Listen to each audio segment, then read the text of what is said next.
Saudara-saudari dan anak-anak yang terkasih dalam Kristus, dari Novisiat SVD Kuburuteng Manggarai Flores NTT, saya Pastor Freddy Zahadin SVD menyampaikan ucapan selamat jumpa lagi lewat siraman rohani. Hari ini Sabtu 17 Oktober 2020. Injil hari ini diambil dari Lukas bab 12 ayat 8 sampai 12. Kita diingatkan bahwa iman adalah jiwa dari perbuatan kita. Marilah kita berdoa memohon penerangan Roh Kudus. Dalam nama Bapa dan Putra dan Roh Kudus, amin. Tuhan dan Allah kami, puji dan syukur kami haturkan kepadamu karena Engkau selalu mendorong kami untuk wujud nyatakan iman dalam hidup harian kami. Karena sesungguhnya iman adalah jiwa dari perbuatan kami. Tuhan, bantulah kami, kuatkanlah iman kami, dan doronglah kami agar iman kami selalu bisa menjadi jiwa hidup harian kami. Tuhan, utuslah Roh Kudus-Mu, terangilah pikiran dan hati kami, agar sabda-Mu yang akan kami dengar dapat kami pahami dengan baik, dan isi pesan-Mu dapat kami hayati dan amalkan dalam hidup harian kami. Doa ini kami sampaikan dengan perantaran Kristus Tuhan kami. Amin. Tuhan sertamu. Inilah Injil Yesus Kristus menurut Lukas, bab 12 ayat 8 sampai 12. Sekali peristiwa Yesus bersabda kepada murid-muridnya, "Barang siapa mengakui aku di depan manusia, akan diakui pula oleh Anak Manusia di depan para malaikat Allah. Tetapi barang siapa menyangkal aku di depan manusia, ia akan disangkal pula di depan para malaikat Allah. Setiap orang yang mengatakan sesuatu melawan Anak Manusia, ia akan diampuni. Tetapi barang siapa menghujat Roh Kudus, tidak akan diampuni. Apabila kalian dihadapkan kepada majelis atau pemerintah atau penguasa, janganlah kalian khawatir bagaimana dan apa yang harus kalian katakan untuk membela dirimu. Sebab pada saat itu juga Roh Kudus akan mengajarkan kepadamu apa yang harus kalian katakan." Demikianlah Injil Tuhan. Terpujilah Kristus. Saudara-saudari dan anak-anak yang terkasih dalam Kristus, tema renungan kita hari ini ialah iman adalah jiwa dari perbuatan kita. Injil hari ini mengingatkan kita akan 3 hal penting. Yang pertama, mengakui Yesus Kristus sebagai Putra Allah.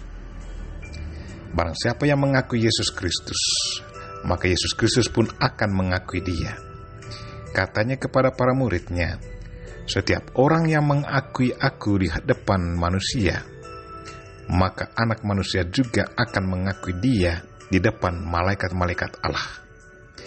Barang siapa menyangkal aku di depan manusia, maka ia akan disangkal di depan malaikat-malaikat Allah." Terpujilah kita kalau kita selalu mengakui Yesus Kristus dengan penuh iman. Tuhan selalu mengharapkan agar pengakuan kita sungguh menjiwai segala perbuatan kita. Pengakuan tanpa perbuatan adalah sia-sia.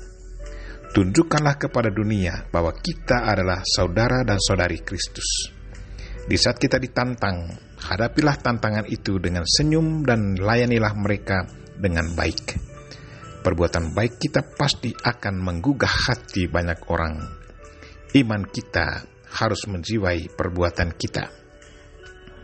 Yang kedua, barang siapa yang menghujat Roh Kudus, ia tidak akan diampuni.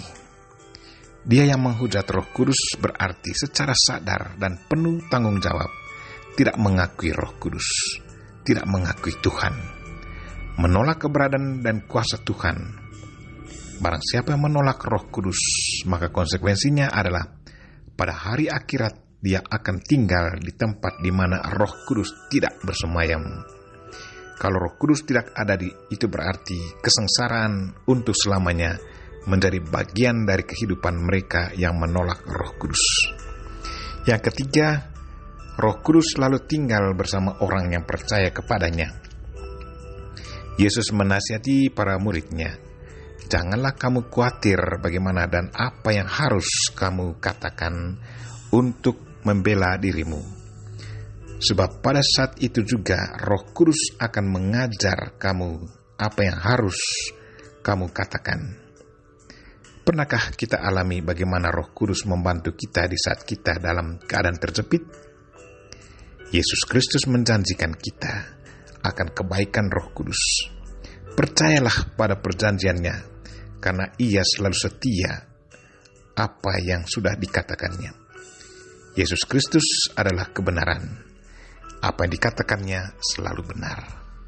Marilah saudara-saudari dan anak-anak yang terkasih, kita berdoa semoga Tuhan senantiasa menguatkan iman kita, agar iman kita selalu bisa menjadi jiwa dari perbuatan harian kita. Kita memohon Bunda Maria untuk mendoakan kita. Amin. Marilah kita mohon berkat Tuhan. Tuhan sertamu. Semoga Allah yang Maha Kuasa dan Maha Kasih melindungi, membimbing, dan memberkati saudara dan orang-orang yang kita doakan pada hari ini, secara khusus saudara-saudari kita yang lagi sakit. Bapa dan Putra dan Roh Kudus. Amin.